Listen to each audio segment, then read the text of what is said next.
Whoa, hey MVP, when did you come back? This is Strebo here with you from Mutantville.com, and I'm back to give you some more screenwriting tips. Back like we never left, bigger and blacker and stronger than ever before. Like your coffee and your hot chocolate mixed together. I have no idea what that means, but since we're talking about screenwriting, we don't want to be cliched, and that definitely wasn't cliched, though it was awful. Anyway, I'm going to give you some screenwriting tips that you can use no matter which stage of the screenwriting process you are currently involved in. Whether you are working on your ideas before you start your script, or you are perhaps in the middle of writing that script, you're somewhere in the second act, or even possibly the third act, or if you're just still in the first act, that's fine too. I'll give you something for that. And then for when you're actually finished with that script, I'm going to give you another tip for what to do with it then. Tip number uno, know your one line. Pick up Save the Cat by Blake Snyder if you need more information on how to work with your one line. Your one line is going to save you from writing something that is unfocused, okay, where you have too many ideas that you're just cramming together. Blake Snyder, I'm going to give you the basics of how to do it. It's just kind of a distillation of what I learned from Mr. Snyder's Save the Cat series. This is one of the finest series out there. It just started in 2004, and sadly he passed away and only wrote 3 books on screenwriting, but they're very, very successful, very highly rated if you check them out on Amazon, which is where you can pick it up. Distill your story down to a one line. A lot of people are constantly asking me for advice on their scripts or their stories, and they might send me like two pages of an incomplete script, or perhaps a page and a half of just written out random plot elements and ideas that's worked into a series of paragraphs, and then they want feedback. And my feedback is, you're not ready yet. If you don't have your one line worked out, you don't have that log line worked out where you know what your story is distilled down to its essence, then you're just not ready. If it takes you so long to explain your story, when somebody says, well, what's your idea about? What's your movie going to be about? And you go, well, it's about this little girl who grew up, and she moved away and her dad came back, and she went off with her dad, and her neighbors didn't treat her right, and one day she finds a magic box and a genie comes out, and Genie takes her on this adventure, and they go to this really cool faraway land, and there he shows her how she's really queen of the universe, and then eventually they come back and they rule over. She makes all of her old mean friends worship her and follow her now, and now she's the queen of this universe. Okay, yeah, that's what that story is about, but you need to distill it down to the one line. Okay, I just made that up off the top of my head, so I'm not going to try to distill that into a one line for you, because that takes some work.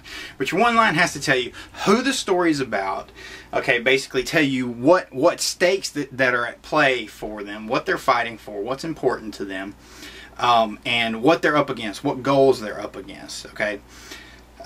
For example, I have the one lines here for Tales from Mutantville, because I did work as a story editor for all the guys, for both Brent and Geo, for their scripts for Tales from Mutantville, and I help them work out their one line first to help keep their story focused, because otherwise you just have too many different ideas in there and they can just go all over the place and you wind up with a real mess. But your one line, if you distill it down properly, tells you who it's about, what they're fighting for, what they're up against, what they're going to gain, those kind of elements, and you do it in a way that's interesting and makes your audience want to see the movie. That's a good one line. You can take that and write your whole script from it, and it'll keep you on course the entire time. So here's a couple one lines for you. Indigo Child.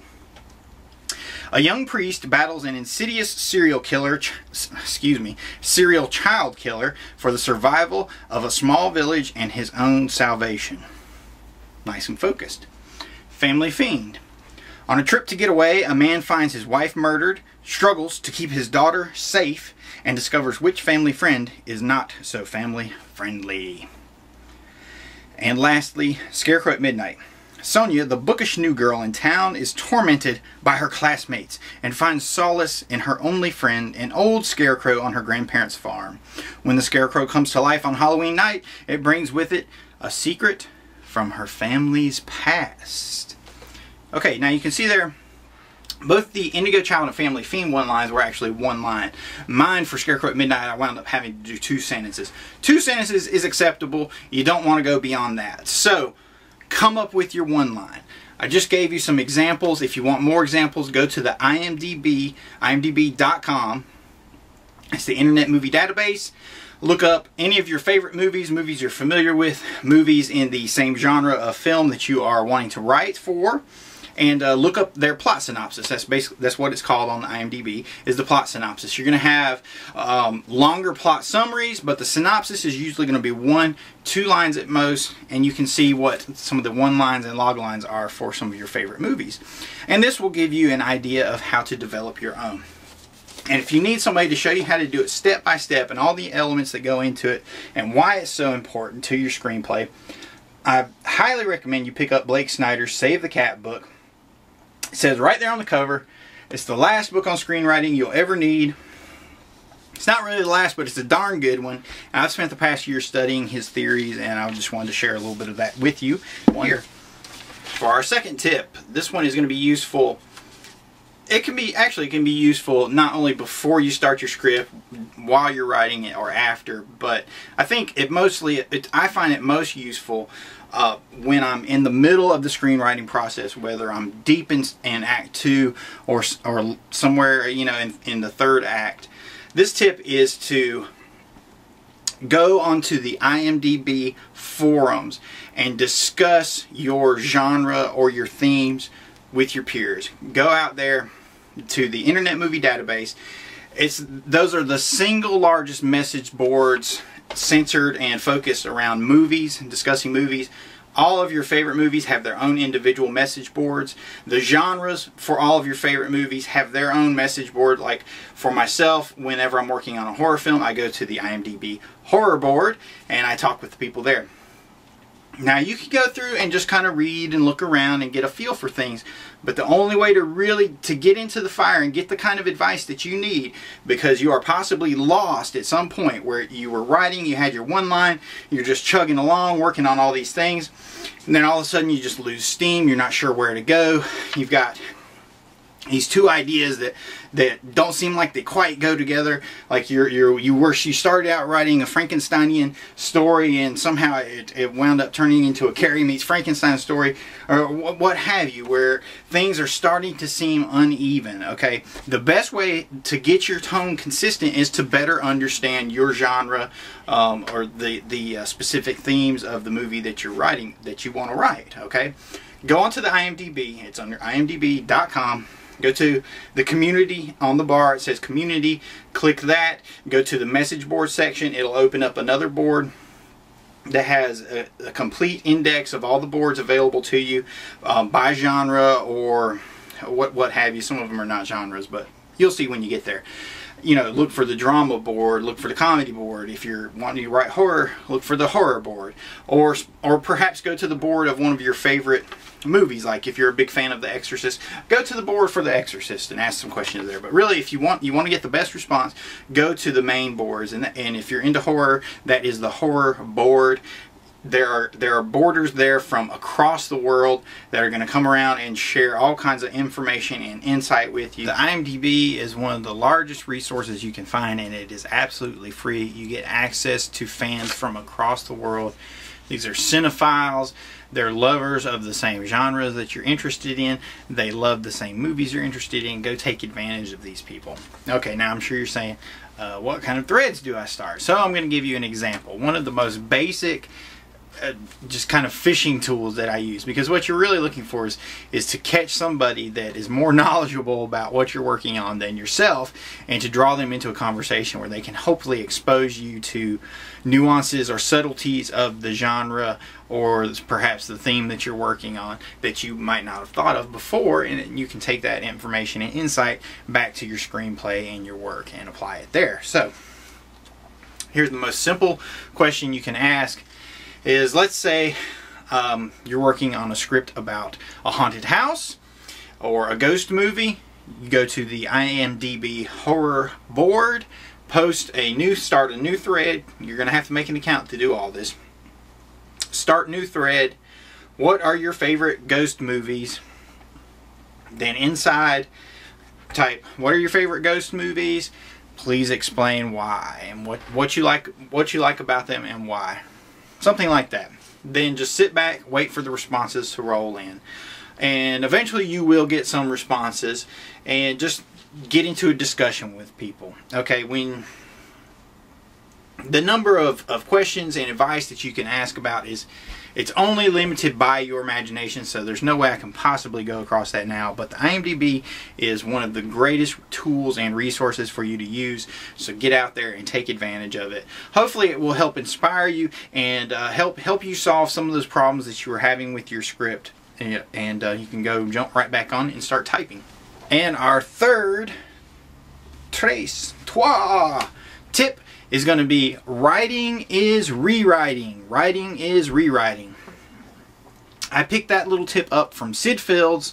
It's in several of his books, but specifically the book we're going to talk about now, that your screenplay is finished, is The Screenwriter's Problem Solver. You can order this book on Amazon. You can probably find it on eBay.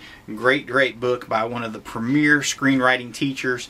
This guy basically wrote the Bible on it. Like, but you don't have to have this. This is a good tool in case you don't have peers available to you. But writing is rewriting. I know you finished your script. You feel great about it. You got all these. You had this great one line. You use that to keep yourself focused all the way through.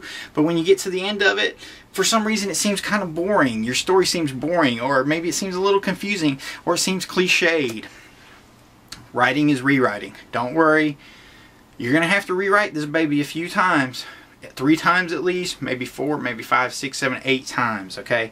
Writing is rewriting. Each time it'll get a little bit better. Once you've got it into good shape, though, give it to your friends, give it to your peers, people you know, whether it's your English teacher at your old school, you know, your fellow horror fans that you know in real life, your fellow movie lovers, those kind of people that you look up to, your peers. Like, I often give my scripts to fellow filmmakers or fellow scriptwriters, and of course my friends and fellow horror fans, and I ask them for brutal critique. Tell me what is wrong with this. And that's what you want. You want them to tell you what's boring about it, where it's confusing, where it seems cliched, all the millions of times they've seen those same scenarios. You want them to tell you now so that your audiences do not feel this way later. They tell you now while you're still working on the script, while you can still rewrite it, and you can go and apply that critique towards your work and do another draft and make it better and better and better. Now, if you don't have friends available to you, order Sid's book, The Screenwriter's Problem Solver, offline. It's a great resource. It takes you through step by step how to fix your script. It gives you an index of problems in the back.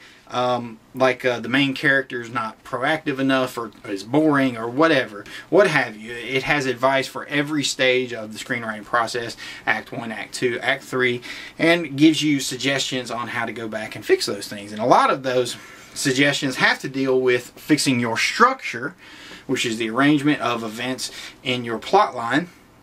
And all of that leads us back to your one line, which should have been served as the backbone to build your structure and build your plot, which takes you back to tip number 1 in the beginning of this video. Great script writers get paid millions of dollars to write a script. You've got guys like Joseph Stefano, who wrote Psycho, Richard Matheson, who wrote his original novel, I Am Legend, went on to become a prolific screenwriter, writing a lot of Twilight Zone episodes, writing almost all of Roger Corman's Edgar Allan Poe series of movies, House of Usher, The Pit and the Pendulum, the Comedy of Terrors, that kind of thing. Up to modern day, Kevin Williamson, who wrote Scream, I Know What You Did Last Summer, The Faculty, who's coming back now with Scream 4, so on and so forth. If you're a screenwriter, your ultimate goal is, yes, you want to create something good, but at the end of the day, you want to get that $1 million check for it. So write a good script. That's your best way to do it. If you're a filmmaker, a writer, director, you want to make your own movie, every great movie has to start with a great script. You've got to get your ideas in order. You've got to know your one line. You've got to have a proper structure.